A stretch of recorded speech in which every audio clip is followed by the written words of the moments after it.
देशाच्या पंतप्रधानांचं कालचं स्टेटमेंट म्हणजे देश किती आर्थिक अडचणीमध्ये आहे याचं प्रमाणपत्र देणारं देशाच्या पंतप्रधानांचं कालचं स्टेटमेंट आहे. काल त्यांनी देशातल्या जनतेला आवाहन केलंय पेट्रोल डिझेलच्या वापराबद्दल, सोन्याच्या खरेदीबद्दल, वर्क फ्रॉम होम बद्दल आणि इतरही काही गोष्टींबद्दल.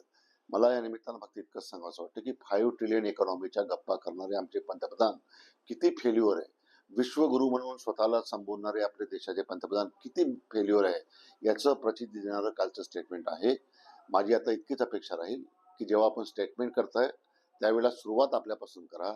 सर्वात पहिले महत्वाचं की ज्या पद्धतीनं अनावश्यक तुमचा कॅनव्हा असतो, ज्या पद्धतीने अनावश्यक तुमच्या गाड्यांचा ताफा असतो, तो गाड्यांचा ताफा आपण कमी करा आणि पेट्रोल डिझेलच्या वापरावर स्वतःपासून आपण कमीत कमी वापर आपण कसं केला पाहिजे याची सुरुवात स्वतःपासून करा, स्वतःच्या मंत्र्यांपासून करा, स्वतःच्या त्यांच्या राज्यातल्या मुख्यमंत्र्यांपासून आपण करा, ही एक नम्र विनंती करतो.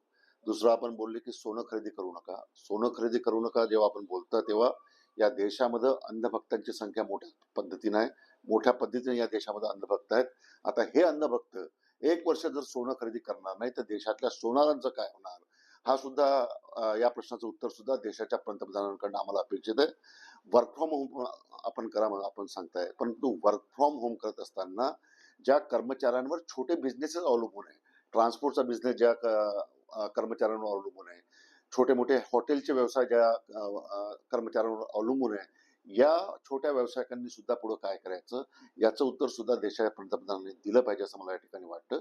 आणि सर्वात महत्वाचा विषय की जो चुकीचा स्टँड, जी चुकीची पॉलिसी आपण या अमेरिका इराण इस्रायलच्या युद्धामध्ये घेतली, या चुकीच्या पॉलिसीजमुळे आज आपल्या देशाला या सर्व संकटांना समोर जावं लागतंय, हा माझा आरोप आहे.